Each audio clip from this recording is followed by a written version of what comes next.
Well, you've probably heard the phrase, when it rains, it pours. Well, in St. Augustine, when it rains, you know what it does. Yeah, it floods. But help could be on the way for one neighborhood there. First Coast News' Jessica Clark reports on some money that came in to help flooded streets.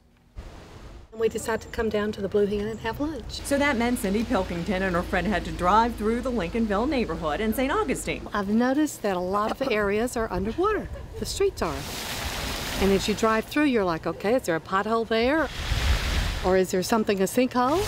Or is it just pavement? The St. Augustine City Commission just approved a matching state grant of $750,000 to help rebuild part of the stormwater system in Lincolnville. It can be a combination of new pipes, new storm inlets to capture the water, raising the roads in some cases. City engineer Jessica Beach says the project is expected to help alleviate flooding on two streets, DeHaven and South Street. But why those streets when other roads in the area also flood? And the reason for that is we have a master stormwater system that we constructed just a few years ago. So we're able to tie into that master storm system. So that's why it's focused on those specific areas. The money will also pay for about a half dozen roads in Lincolnville to be repaved, like this one. Down the middle of this road, you can see that car just hitting all kinds of different old potholes. And down here, you can see right in here, this whole area is a pothole that's been patched and patched and patched. All right, let's see if she can stand up.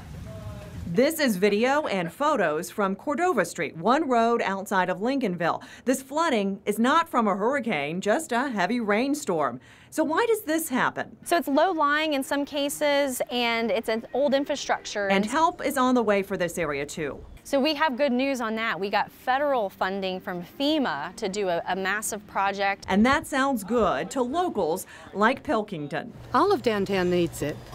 Not just Lincolnville, the whole city needs it. The city says more flooding projects may be on the way. In St. Augustine, Jessica Clark, First Coast News, on your side.